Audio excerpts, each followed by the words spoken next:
Salam dan bahagia.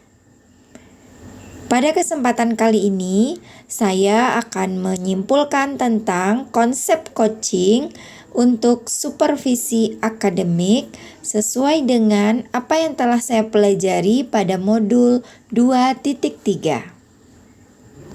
Supervisi akademik dilakukan dengan tujuan untuk memastikan pembelajaran yang berpihak kepada murid dan juga dilakukan untuk tujuan pengembangan kompetensi diri para pendidik. Pendekatan yang dapat dilakukan untuk mencapai tujuan tersebut diawali dengan paradigma berpikir yang memberdayakan, agar pengembangan diri dapat berjalan secara berkelanjutan dan terarah. Salah satu pendekatan yang memberdayakan adalah coaching. Menurut International Coach Federation, coaching adalah bentuk kemitraan bersama klien atau yang disebut dengan coachee untuk memaksimalkan potensi pribadi dan profesional yang dimilikinya melalui proses yang menstimulasi dan mengeksplorasi pemikiran dan proses kreatif. Coaching dalam konteks pendidikan selaras dengan pemikiran Ki Hajar Dewantara yang menekankan bahwa tujuan pendidikan itu adalah menuntun tumbuhnya atau hidupnya kekuatan kodrat anak sehingga dapat memperbaiki lakunya. Sehingga keterampilan coaching sangat diperlukan oleh para pendidik untuk menuntun segala kekuatan kodrat atau potensi yang ada pada anak. Pendekatan coaching memiliki paradigma berpikir. Yang pertama adalah berfokus kepada coachee, yang kedua bersikap terbuka dan ingin tahu, 3. Memiliki kesadaran diri yang kuat, dan yang terakhir adalah mampu melihat peluang dan masa depan. Dalam pelaksanaan coaching ada beberapa prinsip yang harus menjadi perhatian. Yang pertama adalah prinsip kemitraan, yang kedua adalah proses kreatif, dan yang ketiga adalah memaksimalkan potensi. Berdasarkan International Coaching Federation, ada 3 kompetensi inti yang harus dimiliki oleh seorang guru penggerak dalam pelaksanaan coaching. Yang pertama adalah kehadiran penuh, kedua mendengarkan aktif, dan yang ketiga mengajukan pertanyaan berbobot.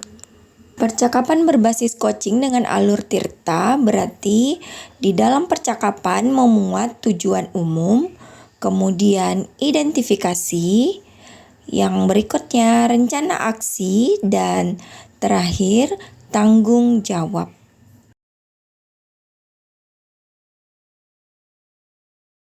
Sebagai coach di sekolah, yang pertama adalah mendukung rekan guru dalam pembelajaran berdiferensiasi. Bentuk dukungan yang saya lakukan diantaranya adalah pertama, pengembangan rencana pembelajaran. Dalam kegiatan ini, saya bekerja sama dengan rekan guru untuk merancang rencana pembelajaran yang mempertimbangkan kebutuhan, minat, dan kemampuan siswa yang berbeda. Membantu rekan guru dalam merancang berbagai kegiatan dan materi pembelajaran yang sesuai untuk setiap kelompok siswa. Bentuk dukungan berikutnya yang kedua adalah observasi dan umpan balik. Melakukan observasi di kelas untuk melihat bagaimana rekan guru menerapkan pembelajaran berdiferensiasi, serta mengajak rekan guru untuk berefleksi meningkatkan efektivitas strategi diferensiasi yang telah dilakukannya. Bentuk dukungan yang terakhir adalah penyediaan sumber daya. Saya membantu rekan guru menemukan dan menggunakan sumber daya yang tepat untuk mendukung pembelajaran berdiferensiasi, termasuk teknologi pendidikan, bahan bacaan tambahan, dan metode penilaian yang beragam. Selanjutnya, peran saya sebagai coach di sekolah adalah mendukung rekan guru dalam pembelajaran sosial dan emosional. Beberapa kegiatannya adalah integrasi PSE dalam kurikulum. Saya membantu rekan guru mengintegrasikan pembelajaran sosial dan emosional ke dalam kurikulum sehari-hari dengan melibatkan menyampaikan, merancang aktivitas yang mendorong kesadaran diri, pengelolaan emosi, dan keterampilan hubungan interpersonal. Selanjutnya, saya juga membimbing implementasinya. Saya mengupayakan mendampingi rekan guru dalam mengimplementasikan program PSE di kelas-kelas mereka, memberikan dukungan dan bimbingan sesuai dengan kebutuhan.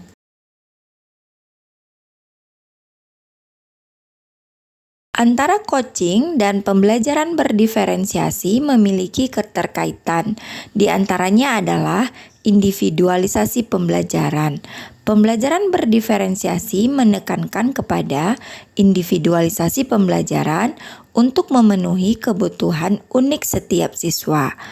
Nah, saya sebagai coach akan membantu guru mengidentifikasi pembedaan individu di antara siswa dan merancang strategi pengajaran yang sesuai. Kemudian, penggunaan data untuk diferensiasi.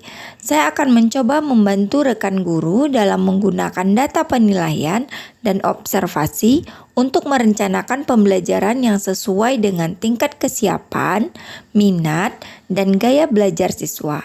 Termasuk juga merancang kegiatan yang menantang bagi siswa yang lebih maju dan memberikan dukungan tambahan bagi mereka-mereka yang membutuhkannya.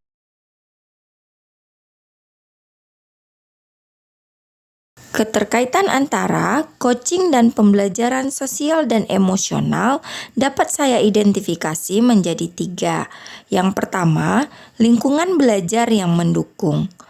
Pembelajaran sosial dan emosional berfokus pada bagaimana menciptakan lingkungan belajar yang mendukung, aman, dan inklusif.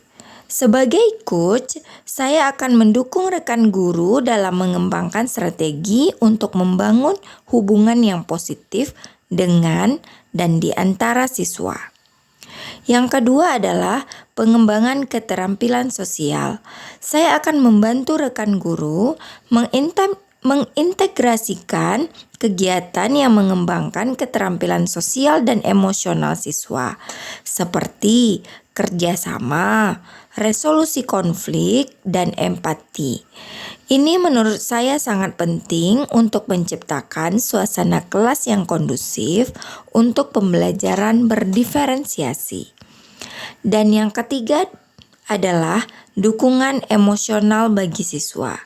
Saya juga membimbing rekan guru dalam memberikan dukungan emosional kepada siswa, membantu mereka mengelola stres, kecemasan, dan emosi lainnya yang mungkin mempengaruhi pembelajaran.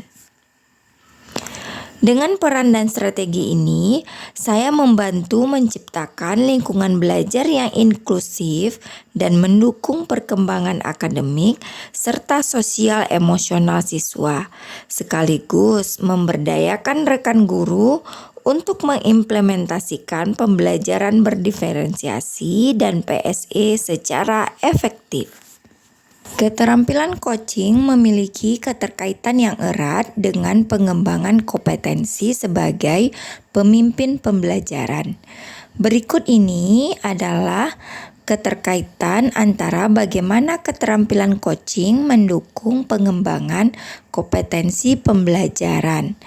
Pertama, mendorong refleksi dan pengembangan diri. Keterampilan coaching membuat saya dapat membantu rekan guru untuk merefleksikan praktik mereka, mengenali kekuatan dan area yang perlu ditingkatkan, serta menetapkan tujuan pengembangan diri. Dan juga kompetensi pemimpin pembelajaran. Pemimpin pembelajaran yang efektif harus mampu melakukan refleksi diri dan terus-menerus mencari cara untuk memperbaiki dan mengembangkan praktik pembelajaran mereka. Keterkaitan selanjutnya dapat memberikan umpan balik yang konstruktif. Keterampilan coaching melibatkan pemberian umpan balik yang lebih spesifik, konstruktif, dan berfokus pada pengembangan. Seorang coach juga mendengarkan dengan empati dan memberikan dukungan moral.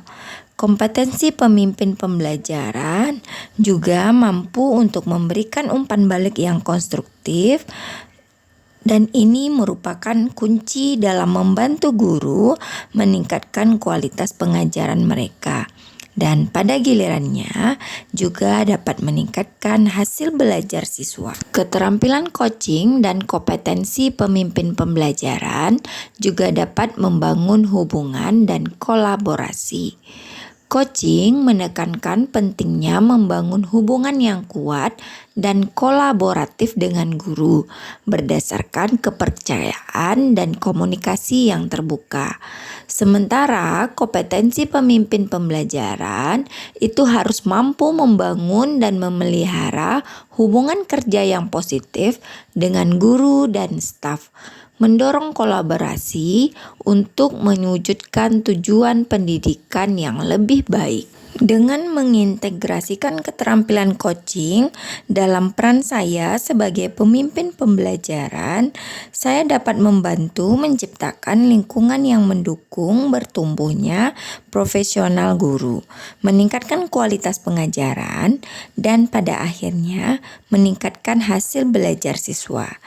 Keterampilan coaching ini dapat membantu saya dalam mendukung rekan guru, baik itu secara individu, namun juga dapat membangun budaya sekolah yang kuat dan berorientasi pada pembelajaran.